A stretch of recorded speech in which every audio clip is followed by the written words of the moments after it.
Hello and welcome back to another episode of the Freelancers Tea Break. This week we're doing it very different. We're actually, first of all, I'm with Lisa Pearce, a wonderful strategist and friend of mine, but also we're at Cheeky Monkeys Videos, which is an incredible podcast video studio in Wokingham. It's amazing. Yeah, we've already been finding out all the different ways that you can use it for reels and things like that.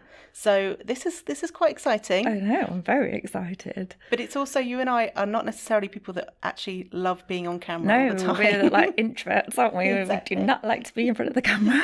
So this is outside our comfort zone. It is. But it actually ties into what we kind of wanted to talk about in this episode, which is more about running your business from a kind of introvert-friendly, kind perspective rather than hustle. Yes, which is like the anti-us, isn't it? Yes, yeah.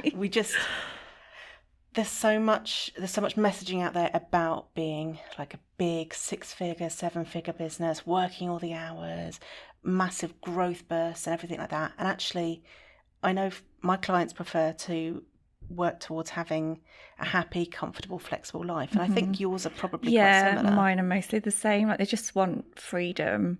And yes, financial freedom as well, but not to that extent. I don't think that you're burning out and hustling, because I think that's just the worst thing that you could do. You've chosen to build your own business so that you can get away from the grind and daily hustle of a full-time 9-to-5 job. Yeah. So why then would you do it, in your business and run yourself into the ground? Yeah, and there's so much pressure, and you have to be online all the time, and you should be going out and pushing sales all the time and having huge launches and 5 reels a day. It's not. I just don't think it's realistic, is it? Especially for us as well. We're both mums. Yeah. A lot of my clients are mums as well. As I'm sure that yours are as well. You just don't have the time to fit all of the things in on top of, client work, client delivery, marketing your business, looking after your kids, picking up from the school run and things like that. It's just, there's a lot going on, isn't there? So I just think you just do business your way. Yeah. Rather than, look at the, 6-7-figure gurus and think, oh my God, I've got to do all these things. So I think that's when it becomes really overwhelming. And I think a lot of people get into procrastination then when it gets too overwhelming. Yeah. So, yeah. And I think I might lose my mind if I hear another person say, we all have as many hours as Beyonce.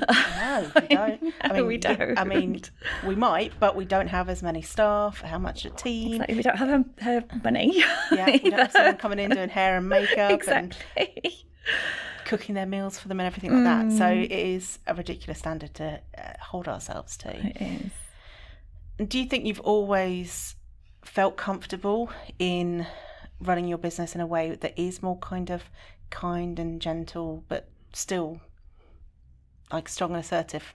That sounded like it clashed there, but do you feel like you've always been comfortable to run your business like you do now?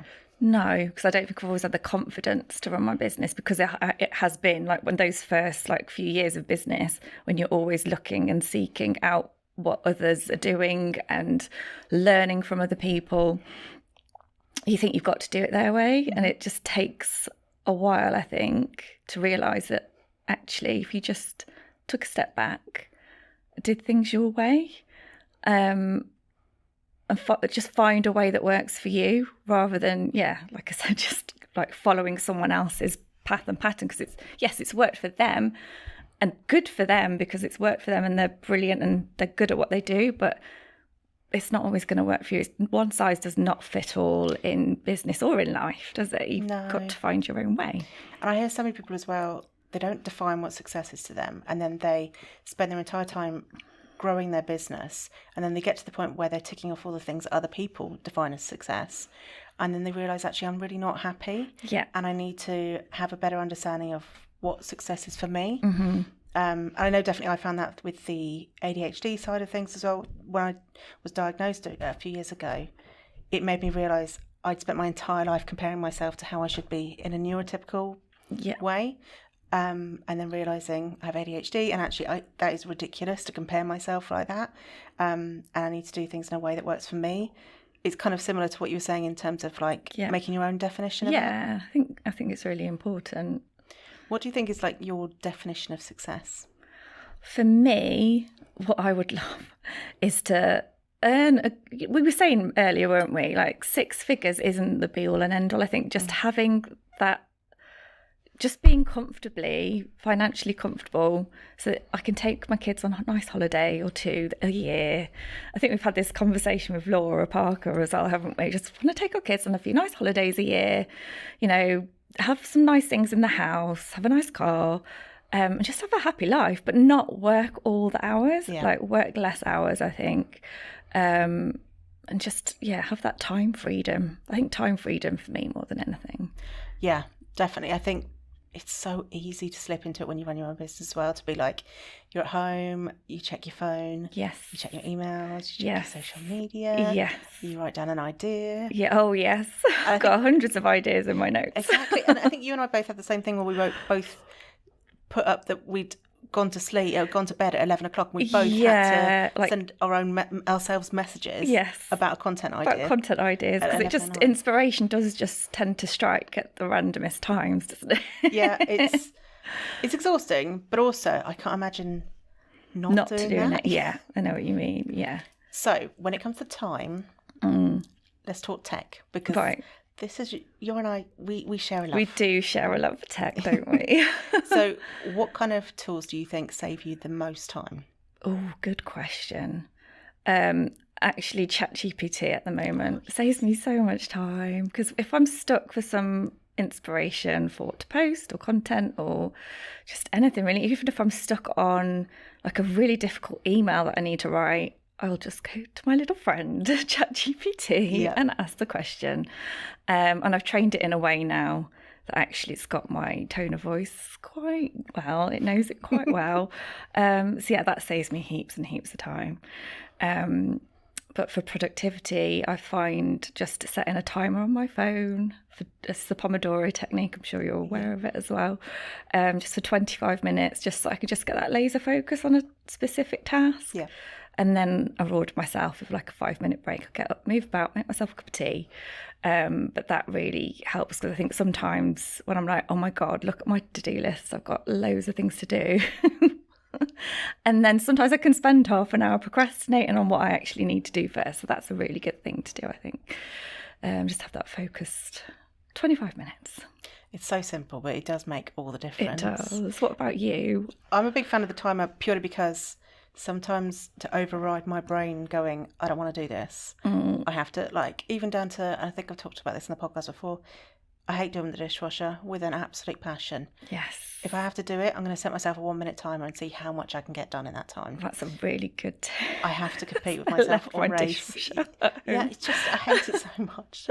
So it makes it a lot easier. And there are other tasks where, because I'm a big fan of Parkinson's law as well, which is where a task will, I can't remember the exact wording, but it's along the lines of the task will expand to fill the time that you allow for it. Yes, I've heard of that before. So if you allow yourself all day to do something, it'll take all day. Yeah, probably the next day. Yeah. If you allow yourself 2 hours, you'll get it done in 2 hours. That's such a good tip. But it's so true though. It is so true, because I do that all the time. Like, I think I've got 4 hours to get ready to go. I'm still late. Yeah. And it's just such. It's useful to reframe everything, because then if you just allow yourself loads of empty time to do things, it's really hard to get motivated and get it done. Whereas if you think, I've got a very short amount of time, that really helps. I'm a big fan of ChatGPT like you, and I think you and I talked about the creating your own chatbots and things like that, which was really incredible. And one of my clients has actually gone on to use it as part of her membership.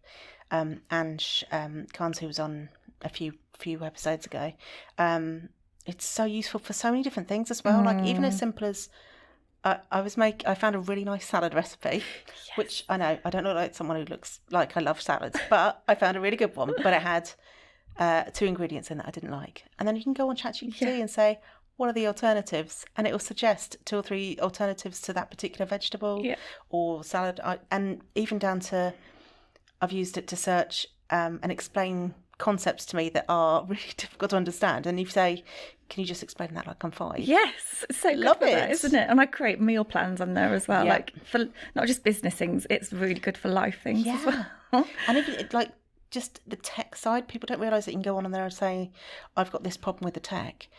What can I do? Yeah. And it will tell you. I know, step I by used step. it for I was doing some work to a website the other day and needed some CSS code.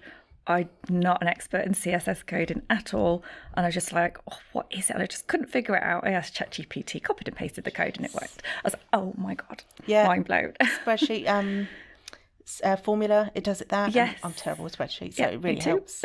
You do need to get it checked, but it's not always 100% perfect. No, it's not. And yeah, you can't just replace yourself with ChatGPT. There is that. You've got to, you have your own knowledge, your own expertise, but ChatGPT, I see ChatGPT as my little assistant. Yeah. To just help me get things done quicker. It's the blank page, I think, as well. When you sit down, you're like, I've no idea where to start with this. Give it a prompt, and it will at least get you started. It gets you started, exactly. And then you can say what's not working and change that rather than like, oh my God. And it is all in the prompting, I think. You can't just give it a generic prompt. You have to be very specific to get the output that you want from it. I think that's what we saw. So I noticed last year there was a lot of impact of AI on a lot of the freelancing industries. So last year, copywriters got really badly hit by it. But so this was at the start of the summer. By September, a lot of clients were coming back to copywriters saying, I've put these prompts in, I've got all this nonsense, it's not got the human touch of like warmth or humour, help. Mm-hmm. And then the copywriters who are able to adapt to that and use AI or develop better prompts and things like that, those are the ones that have moved forward. Yes. And I think we talked about photographers before as well. Yeah, I have a photographer, Marion S., in my network, and she's just amazing what she's doing with AI and photography at the moment. It's just so clever. I'm like, how do you do that? But we have to. It's scary in one way. We do have to embrace it though and work out how we can use it to our advantage. But also, even if you don't use it, you need to be aware of it for things like when you're starting a contract with someone, you need to have a clause now to cover you about AI and things like that. So you can't just bury your head in the ground. You've got to have your ears open and work out how it might impact you in your industry. Absolutely. But it is so good. The imagery is not quite there though yet, is it? No. I don't know if you've had to play around with some of the apps, but I think I've had a few where I've got 7 fingers. or the eyes just slide off the face. Or quite often I had a really good one of someone climbing some stairs, and one of my clients couldn't find stock imagery anywhere, so she did that, and we were like, oh, that's great. Oh, hang on, she's got 3 legs, but we couldn't. You don't. It's that what's it called, where you don't notice it, like an optical illusion. Yeah. So some of it is definitely not there, but there's definitely a lot of tools. Are there any kind of productivity tools or anything that you love using? Asana, like always. I always come back to it. Like, I've used lots of different productivity tools with my clients before, but I will always come back to Asana, I think, just because, I don't know, I think it's that unicorn that flies across the screen when I take a task off. Yeah. It's just so easy to use as well. So yes, for me, Asana. Yeah, I've found people fall into the camps of either Asana, Trello, Notion, and ClickUp seems to be a big one as well. Yeah, and I have used all of them. I know you love Notion. I haven't been able to get myself into Notion yet. Hate Trello. Which I think that makes sense, because I feel like Trello and Notion are brother and sister. Yeah, and I think ClickUp's quite similar to Asana. I don't mind ClickUp. I have used ClickUp with a client before, but I always go back to Asana. I think it's the analytical kind of spreadsheety brain versus I think you're right. Pinterest brain. Yes. I feel like Notion is good for the Pinterest. And I find a lot of ADHD clients of mine do like it because you can adapt it so much, but it's one of those things you have to throw yourself into, whereas Asana and Trello you don't as well. I think that's probably why I've not got into Notion. It's just finding the time to actually throw myself into it. I've just not got there yet. I want to love it because I've heard great things about it, but And what about any automations or anything like that? So I've just launched, I haven't told you about this yet, but you have seen it in my stories, haven't you? I'm just launching my own software.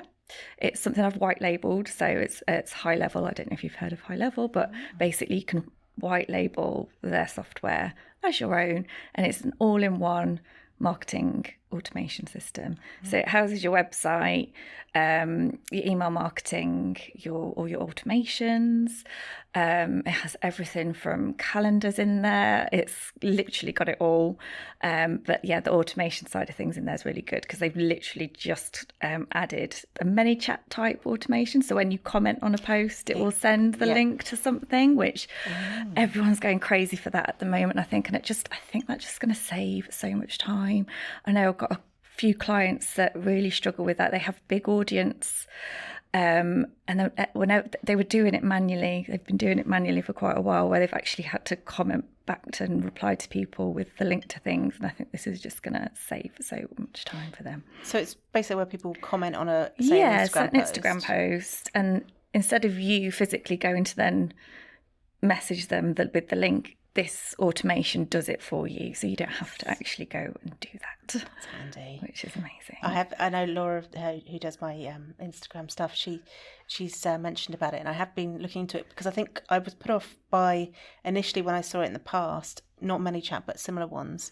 It was when people were just going into the chat and they were sending someone a message, and then it would descend into an automated one, and that didn't feel very authentic. No. But I think people with ManyChat, it seems more transparent about what it is. Mm-hmm.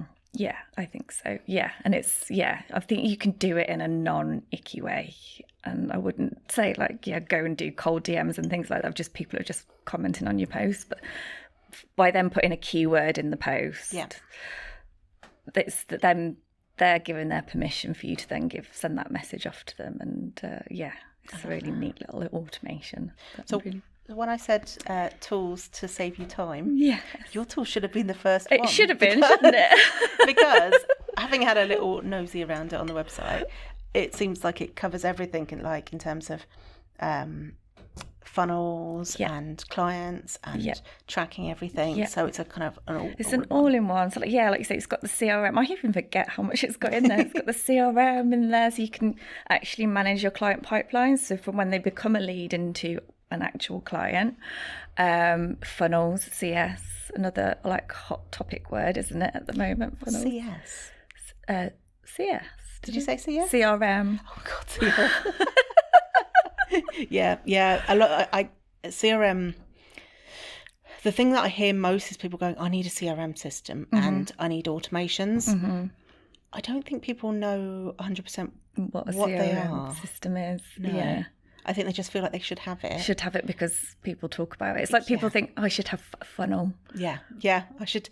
I think it's back, say 10 years ago, it would have been like, I should have Facebook. Yeah. I should have a Facebook page or something like that. And now it's like...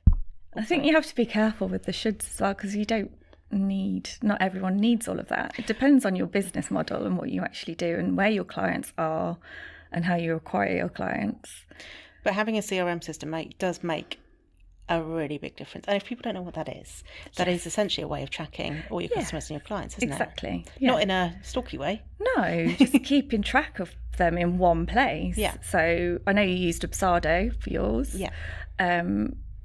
This system also has that workflow management in there as well, so that when they become a lead, they can book an appointment with you, you can send a contract out, you can send an invoice out, so it's all cleverly in one platform. But it's just CRM essentially is just keeping track of those leads and prospects, and when they become clients, then retaining that client as well, and moving them on to the next thing once they finish the thing that they're working with you on. So I think it's so important to be doing that, because I think so often I'll chat to people and say, when did you check in with previous clients? Mm-hmm. And they don't know, but they also don't know where any of those details are. Yeah. They're like, it's in an email there, or it's on my social media. Mm. And to have it in one place, and you can see there when you contacted people, even if you have to have, I have an assistant who helps me. I check in with her weekly, and we check in, and she's just dropped me a message this morning saying, have you checked in with these people? Sometimes I need that. But because we have a great CRM system, we can go grab that information really easily, whereas trying to find it everywhere, I know, it's so stressful. And I'd recommend, if you can't, at the moment, have pay for a system, or just have a simple spreadsheet, just a simple spreadsheet of your client names, email address, where they're at, Like, are they a current client? Are they a past client? Are they a lead? You've had a conversation with them. Just a simple, straightforward spreadsheet just makes a whole lot of difference. You're not scrambling around trying to find details. Yeah, and it just and just having that time allocated weekly where you update it. Yes, I think that's what people feel like they need systems, but then don't think about the time that they need to book in to update those systems. Yeah. And there's so many other ones as well, like updating even your contracts and things like that. You need to book it into your calendar when you need to be doing all these things. Yeah, absolutely. So then you'd have to remember it. Yeah, exactly. What about apps? Are there any apps you swear by? Oh, do you know what? I went through a phase of downloading loads of apps, and now I've deleted loads of apps because I don't use them. I generally try not to be on my phone when I'm working, just because I find it really distracting. Yeah. So no, apart from actually life apps, Duolingo at the moment because I'm learning Spanish. Yeah, you and me though. Yes. Have you seen that reel as well with? Yes. What's his name? I don't know, but he does a brilliant one about it. Yeah. Because I've been doing it for about 2 years. Cannot speak French at all. Like if someone tried to hear me speak French, it would be horrendous. Yeah. I could just about read it, I think. Yeah, I think I'm finding it easier to read Spanish and actually speak it. But yes, that was a funny reel. I can't remember his name now though. Yeah, he was on Taskmaster. He's very funny in Taskmaster. But yeah, I love that one as well. One Sec, I'm really enjoying as well. Well, I say I'm really enjoying. It really bugs me, but in a good way. Is that the one where... So it pops up when you go on social media. Yes. And it pauses you from being able to go on there for about 2 or 3... No, it's probably about 5 seconds. That's really good. And you either have to follow it with your finger, or you have to look at yourself in the mirror, which when you're lying down on the sofa... Yeah, not great. It's just the worst. And it just is almost like, oh yeah, maybe I shouldn't be going on TikTok. Yeah, so it kind of allows you to think about what you're doing rather than mindlessly going onto social media and doing the scroll. Look how tired you look. Yeah. Go to sleep. Stop going on TikTok. And yeah, so it's really good for that. But so it's annoying enough that it stops me going on all the time, but you can also do it. So I had it on all the time and it was really annoying all day when I was going on it for work. So I've now put it on a schedule. Okay. So it only does it sort of outside work hours. Yeah, and it has dropped my iPhone usage hours. You ever looked at your... Yeah, I get a report every Monday and I try, I'm like, oh my God, did I really spend that many hours on my phone last week? It's embarrassing. I think mine's down to mine's about 8 hours a day. Oh, wow. But I was chatting to someone yesterday on Instagram and theirs was like 11 and a half. Oh my God. But we're saying it's because you use it for everything. Yeah. Like... Yeah. Photos or even taking photos and stuff like that, or if I'm going and I read Kindle on my phone all the time as well. Okay. But I do have it downstairs now charging so that I can't have it in bed because that's at least another hour or two. It adds on either side of the day. I am quite good at putting it down when it's time to go to bed. Actually, I do have the nighttime mode on it, and that seems to work for me. But I do find it a distraction, so that's why I kind of like apps off the phone. Yeah. The app that I really like on my laptop actually is the one you introduced me to for Chrome. One Tab. I knew you were going to say One Tab. I love it. every time anyone, so I put up about it last week on Instagram, like my favourite ones, and everyone was like, oh my God, I need One Tab. And then they go try it and they're like, how have I lived my entire life without One Tab? It's so good. And if you don't know what it is essentially an app where you tap it. Say you've got 40 tabs over, okay, 40's in it, but 10's still excessive. Yeah. Because that fills up the whole thing and you can't see what's open anymore. And I have started using the bit where you can nest them under topics, which is I quite do handy. that because I have quite a few clients, so I actually have groups of tabs now for each client, so that when I'm working on a certain client, I can open up that group of tabs and all of their stuff's there. But it's still handy at the end of the day. Exactly. So One Tab collapses it all into one page. Yeah. So you can go back and open it, or you can see what you were doing the previous day. It's so good, and especially as it's free, and I use it all the time. I use it all the time as well. I love it. But I think that's my favourite tip that you've ever given me, I think, was One Tab. I recommend it to everyone as well. It's one of those simple ones. I love Chrome extensions in general. make life so much easier. Like, I've really enjoyed using Loom for a while now. I love Loom. I probably use Loom multiple times a day. It's great for giving feedback to clients. It's great for just filming like mini tutorials and things like that. It's my favourite tool, I think. So good. I love also as well that you can blur out text. Yes. So good. Yeah. Have you tried Scribe? I don't think I have, actually. Scribe is brilliant. So Scribe is basically, it's a bit like Loom in that you hit record and then you go do what you've got to do. But what it does is it records all the steps and then it turns it into a text guide with screenshots and like GIFs, to show you what amazing. They do. So it's like step 1, go to this website link. Step 2, and you can go in and edit it. So you could create SOPs from it. Yeah. That's exactly what it's really good for. Love that. It's so good, and I've done it for quite a lot for clients, for whether it's how to access to work stuff or how to. I've done that for like how to start a course, SOPs for in Podio and stuff like that. So it's incredible, and it's another one that's free.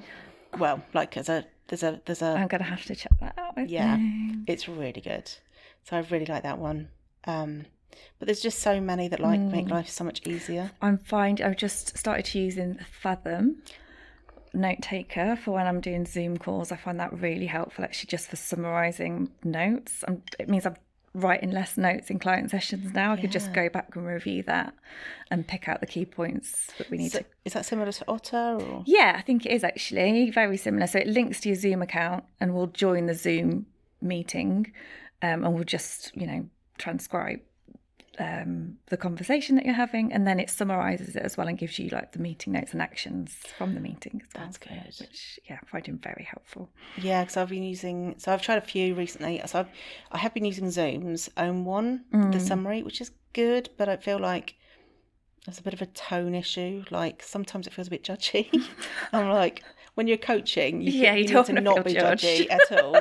So when you have a coaching session notes and it comes back and they were like, this person seemed unimpressed or something like that. I'm like, no, that's not what was happening at all. But it is good as a basic tactic, ending in a Q, I think, obviously, because why would we spell anything right? Oh, yeah.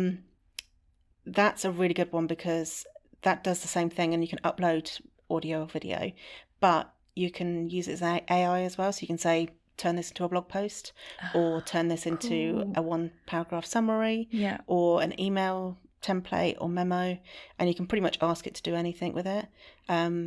It's pretty good on the transcript front as well. But yeah, I've kind of gone back to Otter recently just because I'm using it so much for like audio notes and things like that. And that's another time saver, really, isn't it? Like being able to. It is. Because you and I both use like voice notes and stuff like that sometimes with each other as well. Yeah. I love voice noting. So actually Voxer as an app. Love Voxer. Yeah. I do Voxer coaching, by the way. Yeah, she does, and she's very good at it. But Voxer is brilliant. For those that don't know what Voxer is a tool that it's a bit like WhatsApp. You can send each other voice messages, text messages, and files. But the really big benefit is that you can hear each other recording that audio live. So it's like a walkie-talkie. Yeah. But it means that the conversation just flows so much faster. Yeah. And when Voxer went down earlier this year for 2 hours or something, I had to do a coaching call on Facebook Messenger. And it's just not the same. Oh, is it? It's so slow. Yeah. And I just forgot how fast Voxer is. And the fact there's a transcribe button as well makes it just so much nicer as well. Yeah, love it. I think it's nicer having Voxer sessions as opposed to Zoom sessions because you're limited to that hour slot or half an hour, however long your sessions are with a client. Where on Voxer, it can just flow and you can be out and about. You don't have to be sat at your desk. Yeah. I just love it. Yeah, I've had quite a few who will do it while they're walking back from the school run. Yeah, it's just convenient, isn't it? Yeah, and I think there's something there about just being able to verbalise things and not have to worry about how you look or is the connection working or anything like that. You can just hit play or record and talk it out. And actually quite often, because it's something I offered to my membership as well, I'll get a message and it'll be like 2 minutes long and I'm listening, and then about 1 minute and a half in they go, oh no, I've just figured it out myself. Yeah. I had to verbalize it, because especially those of my membership who have ADHD, we're verbal processors. We need to say everything out loud to process it properly. So quite often it's just having that container to be like, brain dump. Oh, right, okay, I can fix it myself. Figure out themselves. I have a couple of clients like that as well. They love to voice note, but I think they just like to verbalise things. And like you say, just say it out loud. And once it's out of their head, they're like, oh, okay, yeah, I know what to do now. So just going back to the whole kindness thing and things like that. Say you went back 10... So how old's your business now? Gosh, it's been in different formats, but I've been probably, it's been about 10 years since I first had my first freelance gig after I'd had Eva. So yeah, she's coming up to 10. So maybe 9, not quite 10, 9 years. So say you went back 8 or 9 years. What advice would you give you then? Oh my goodness. Just to trust in yourself, believe in yourself, and have the confidence. Like, you know more than you think you know. You don't have to go and spend an absolute fortune on a load of courses that you didn't do, which we've all done, haven't we? Yeah. Because actually the knowledge is within you already. That's the biggest advice I'd give myself, I think. Yeah, listening to your gut. Yeah. Oh my God. Yeah. Every time something's gone wrong, it's because I've gone against my gut. Yeah. And I am intuitive. I do now, but I don't think I did back then. Trust my gut enough. So yeah, that's the best advice I think I'd give myself. What about you? I mean, I really like the advice about not spending loads of money on anything. Anything that says, do this one thing. Yeah. And your business will be like, no. I still find myself now hovering over things. I'm like, no. You know what you need to do. Yeah, exactly. You already have enough courses. Exactly. Stop buying more things. Yes. Implement the things that you already have. Exactly. But yeah, I think get kind of almost similar to what you're saying. Get very clear on what you want things to look like, and not what you feel like it should. Other people, you should, or I guess what everybody else is talking about. Other people's versions of success. It's not your success. And also, don't worry about everybody else who's able to work like long hours in the evening. I'm not going to be able to. I'm all out of dopamine by that point in the day. There's no point beating myself up about that. No. So I think it's just a general stop comparing yourself. I think just literally the only person you can compare yourself to yourself, is you in the past, because it's just not it's not possible to compare yourself against anyone else, because everybody else has had different experiences, different contacts, different. I mean, there's so many people as well that we see who are doing incredibly well in the industry, or what is perceived to be incredibly well, and you're not aware of any of the privileges that they have, whether it's contacts or whether it's they already came from money. Exactly. Or there's so many different factors that you don't know about, and you can't tell from social media. You can't. And you only get a tiny portion of the story on social media. You don't actually know what's going on behind the scenes. No, and a lot of it's fake, to be honest. A lot of it is fake, I think that's another thing as well. Make sure you're having lots of conversations with other freelancers who are honest. Yeah. And you'll be able to smell the bullshit, basically, when it's not. Yeah. But, speak to people who are not like, everything's great, I'm making loads of money, I'm fully booked every month. I mean, there are going to be people who are like that. Yeah. And, well, I know you've been fully booked this year and I've been fully booked this year. Yeah. But we're both also very honest about, this is really challenging, or I know I've really got to get this done, and it's on my to-do list, and I think you need to have some people around you that are honest and supportive and kind. And show you what the balance is actually like as well between, It's like, I came back into it in January and got fully booked very quickly, but also like a bit overwhelmed as well because I had so much to do and I've not been able to do all the things I've wanted to do so far this year. But that's okay.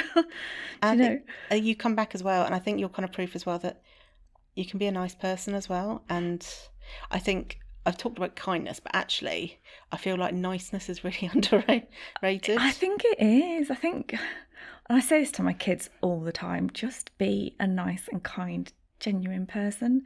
Don't be I'm not going to swear because I'm not sure if I'm allowed to swear. You can swear. But don't be a dick. I mean, I don't say that to my kids, but just don't be a dick. It's not hard, is it? No.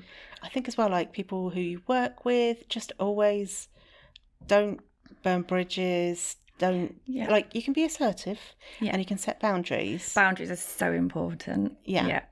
But burning bridges not only affects how you work with that person, but it's what happens further than that. And you can stand up for yourself and all of those things. But I think trying to be nice and kind wherever possible. Yeah. Goes a long way. It does go a long way. Yeah. Actually, I think the people that I know that have stayed in the business for a long time are the ones that have developed really lovely relationships with other freelancers and business owners. And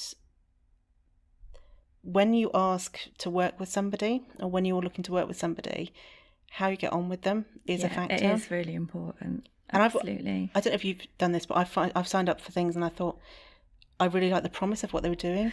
Yeah. But then the way that they did it felt really icky and it just puts you off, doesn't it? Yeah, and I think it takes the trust factor away as well. Yeah. When you get an experience like that. Yeah. Just be nice. Yeah. It sounds so cliche, doesn't it? I know. Like, just be nice, it's fine.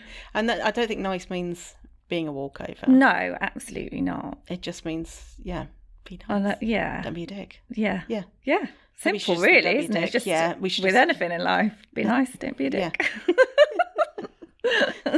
Feels like a clash of saying, be nice, don't be a dick. Oh, dear. Well, I think we've covered loads of bits there. Is there anything you want to talk about? I don't know.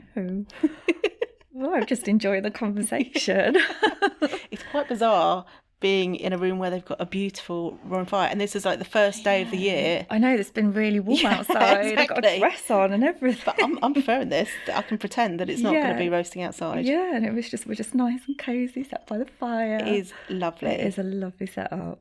And I will say as well, you can't see this because you're in the camera, but there's some really lovely setups with like a sofa and things over there and stuff like that. Yeah. So if you are in Wokingham or any of the local areas, definitely have a look at Cheeky Monkey. I'm so impressed. Yeah, there's a lot of ways that I think this could be used. And reels and all that. I know. I'm so excited to see what happens next. Exactly. Yeah, and I think we'll be back, won't we?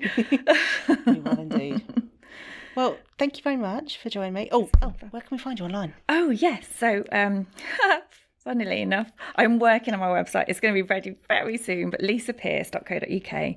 And then the platform that I'm launching is infinity-stack.com. I will send you the links so that you've got them to add to the show notes. Perfect. I know that website's going to be great because you did my website, so I know it's going to be really good. Thank you. So I can't wait to see it. And all that's left to say is I hope you have a lovely freelance week.